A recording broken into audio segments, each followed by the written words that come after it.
Like, I gotta say, at some level, I actually understand where Johnny Somali is coming from, but at another level, you gotta say, okay, it's enough. Enough. You are, at the end of the day, a human being. Not the smartest human being, but a human being nonetheless. Like if you can have pets that understand punishment and they stop doing something, surely if you're born a human being, you can understand that enough. So why am I saying that I understand where he is coming from? Well, if you're a person that's not very wealthy and all of a sudden you decide to be a cheeky little shit on the internet and you're making tens of thousands of dollars, like you got people throwing wealth, like those individuals are actually harming you because they're encouraging you to do crimes, they're encouraging you to get into trouble. It is very difficult for any person when presented with this level of obscene wealth and fame to stop what they are doing. It's a dopamine rush. It's addictive. It funds a lifestyle that you can't get out of because, you buy a lot of expensive stuff and that stuff needs to be maintained. You need to pay taxes for it. So it's difficult to stop. Like, I get it. You went on the internet, you became a cheeky little shit, and people were throwing you money, and then you realize that you need to amplify the cheeky little shittiness in order to keep making that money. But at one point, when you see that you're getting arrested, you just gotta stop. You gotta stop because otherwise, no one is going to have empathy and compassion, and you're hurting other people. You become a brand, you become an image for America. Like, this is what the United States represents now, right? Like, exporting this type of culture into other places of the world. You can say, well, it's wrong for people to think like that. Yeah, but they do. They do think like that. Like, you can complain about the fact that they think like that. You can say that it's wrong, but the reality is that they do think like that. And there's not much you can do about it. You gotta nip it in the bud, basically. So what happened? Well, for those of you who don't recall how Mr. Somali became that popular, he went into a Japanese train and he started shouting at people, Hiroshima, Nagasaki, Hiroshima.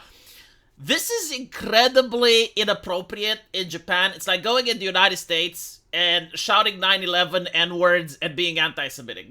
That's pretty much it, but you're also breaking the law because in Japan there are laws about filming people in public. There are laws against trespassing or behaving in certain manner.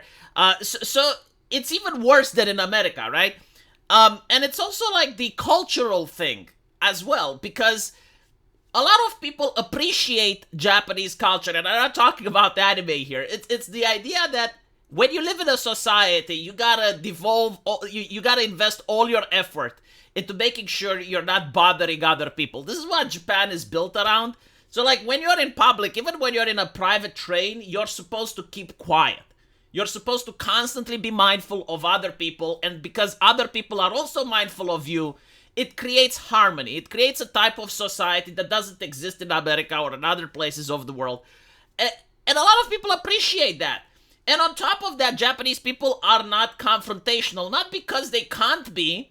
Not because they can't go over and punch you or anything like that. No, it's because the way they are raised, the way the culture is made, simply by not interacting with you, simply by isolating you, they're thinking that you're going to change. But it requires a person that wants to change. It requires a person that has decency and common sense to realize, okay, no one is talking to me anymore. I'm being isolated. I need to improve myself as a human being in order to regain the graces of the community. But if you have a person that generally doesn't care, like, that type of punishment doesn't work. And here you have Johnny Somali, which, again, he is paid to behave in this manner. So he became known worldwide, in Japan, outside of Japan, and eventually he got arrested. Now, I assume that the Japanese government didn't want to end up with him dying in prison, which was a likely possibility, so they didn't want the hot potato and they just exported his ass. The problem is he went to Israel, tried the same shit. Israel had none of it. I saw the cops there brutalizing him, like, they don't care, right? It's Israel. Deported his ass as well, and now he is in South Korea, back to his shenanigans, back to his antics, and it seems that the people from South Korea are even less tolerant than the Israeli, they're less tolerant than the Japanese. Like, here you have a guy with a ninja sword coming out, So he just said. All right. Now, Right? Like he's being confronted that they're streamers, some of them are professional fighters, and they're going after him. I understand, like, one of them punched him next to a cop and just didn't care. The cop arrested the guy, but he didn't care. Like, when you piss people off so bad that they're willing to just take a fine or they're willing to go to jail for a couple of weeks or months just to get the satisfaction of being in your face, you done fucked up. You done fucked up. And then there's other things as well, like, there was one of his friends, I think he got in trouble with the cops, and while the police was there, there's another Korean streamer just spamming the N-word at him, and this guy is utterly baffled, like, he can't wrap his brain. It's like, well, hold on a little bit, like, why isn't the American Californian culture applied here? Where's my Trust and Safety Council? Where's the social media so I can report him? He can't just call me the N-word in the streets in South Korea, of all places. I mean, like, South Korea has a lot of university professors that teach people not to do the racismus. Like, do they not know that I'm an American? Like, are they not aware of the culture and the struggle that American face? No, apparently not. No, they don't care. This is what happens when you go into other places of the world without actually studying diversity, without actually studying their culture. It's bizarre that you can associate with a person that goes around and screams Hiroshima, Nagasaki, and goes in front of female streamers in Japan, calls them all sorts of names, makes them cry, and then you're upset when someone uses mean words against you. Like the level of self-awareness in this, like, what exactly are you promoting? You know, like, the people defending this behavior, what is the moral message here? Like what do you want the public to understand? Like you have a person that goes around in Japan and uses all these slurs, all these insults, all these, goes into Israel, goes into other places, and he tries to be as obnoxious as possible, but when someone calls one of his friends the N-word, like, no. Well, hold on. Like, what is the message here? Right? Like, what are you promoting? What are you trying to educate the public in? But anyway, apparently, he can't leave South Korea. Like, I think he wanted to leave, but he's now charged with assault. So the South Korean parliament themselves are monitoring the streamer. He is a live streamer known for his diverse antics abroad, such as hurling racist insults towards train passengers in Japan and harassing female police officers in Israel. He's been both physically assaulted and arrested due to his behavior, and he continues his shenanigans. He is now disrespecting a monument which memorializes the South Korean victims of sexual slavery by Japanese troops during World War II. And on top of this, he also caused a scene in a convenience store, spilling a cup of ramen on the table. Police have escorted him off a train, and he played loud, inappropriate noises during a stream. And according to the reports from South Korean news outlets, Somali is now facing criminal charges due to his behavior. The streamer has been charged with 2 counts of assault and drug use. This is very bad in South Korea, by the way. Like, again, Americans, when you leave America, don't take the culture with you. I know it's difficult. I know it's hard, right? Just trust me.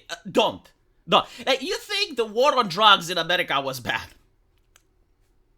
No, my sweet summer child. Bad compared to what? That is the question you need to ask. Bad compared to what? Because if you think it's like bad compared to Eastern Europe, you haven't been there. If you think it's bad compared to Asia, you haven't been there. And once you are there, you realize, oh, you know what? It wasn't as bad in America. There was like also that sports lady, athlete, famous athlete, which did drugs in Russia, right? Like, she brought drugs in Russia. They had to exchange Victor Bout for her.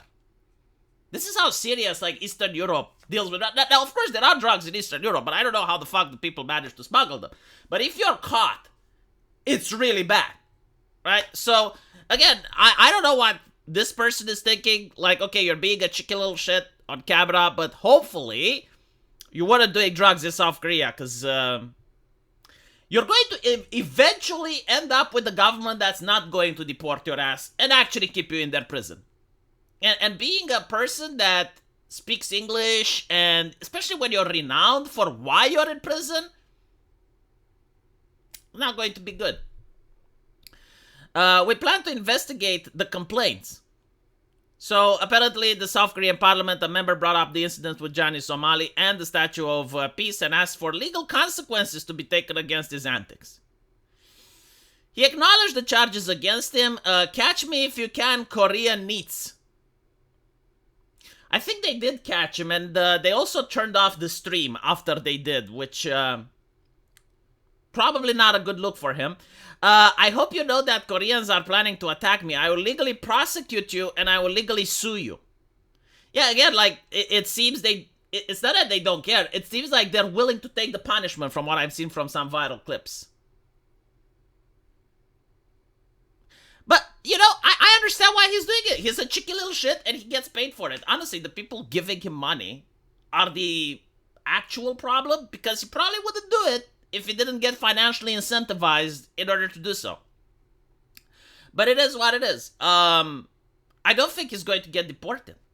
Like if they wanted to deport him, they would have just allowed him to leave the country. And then they would have just said, okay, well, you're never welcome to come back again. But no. Like, I think the government in this situation, they actually want him in a South Korean prison. Yeah, it's not going to end up good for him. Which, you know, in a way, I gotta say, it's kind of sad because, like, he's not doing violent crimes, but he's being so obnoxious that he is now a public image. Like he has become a brand. He has become a symbol. We'll see what happens. Let me know what you think. And as usual, I'll see you in the comment section. Take care.